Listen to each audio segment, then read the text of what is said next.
இந்த மாதிரி அஜித்துங்கிற பேரோட நான் வளர ஆரம்பிக்கிறேன். இதுக்கு நடுவில் எப்படின்னா, எங்க அப்பா வந்துட்டு என்னது அஜித் ஃபேன், என் அம்மா வந்துட்டு விஜய் ஃபேன். பட் நான் அதிகமா சின்ன வயசுல இருந்து ரொம்ப அதிகமா பார்த்த படங்கள் யாரோட படங்கள்னா விஜய் படங்கள். ஏன்னா அம்மா விஜய் ஃபேன். அந்த விஜய் படம் ரிலீஸ் ஆனாலே நான் அம்மா தூக்கிட்டு போயிடும், என்னையும் தூக்கிட்டு போயிடும், கூட்டு போயிடும். நாங்கள் போய் பார்த்துட்டு ஜாலி என்ஜாய் பண்ணிட்டு வரது.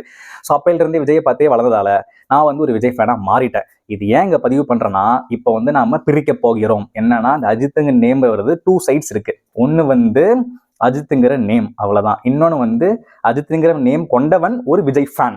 இப்போ இந்த அஜித்துங்கிற நேம் கொண்டவன் விஜய் ஃபேன் அந்த கான்செப்ட்டுக்கு வருவோம். இப்போ நான் வந்து யார்கிட்டச்சும் போயிட்டு ஃப்ரெண்ட்ஸ் கிட்ட புதுசாக ஒரு ஃப்ரெண்டாகிட்ட ஒரு ஃப்ரெண்டு கிட்டயோ இல்லை எப்பயும் போல இருக்கிற ஃப்ரெண்டு கிட்டயோ போயிட்டு நம்ம வந்து ஒரு உன் பேர் என்னப்பா அப்படின்னு கேட்குறப்ப இன்ட்ரோ கொடுக்குறப்ப அஜித் அப்படின்னு சொல்லிட்டு இன்ட்ரோ கொடுப்போம். அப்போ அவங்க என்ன சொல்லுவாங்க, ஓ அஜித்தா, அப்போ நீ அஜித் ஃபேனா அப்படின்னு கேட்பாங்க.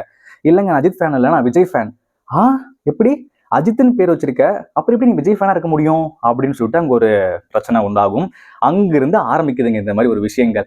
அந்த டைம்ல எல்லாருமே விஜய் ஃபேனா ஆக்சுவலாக மோஸ்ட் நிறைய பேர் வந்துட்டு இருந்தாங்க என்னோட ஃப்ரெண்ட்ஸ் கேங்ல. பட் போக போக எல்லாருமே அஜித் ஃபேனா ஷிஃப்ட் ஆகிட்டே வந்துட்டு இருக்காங்க.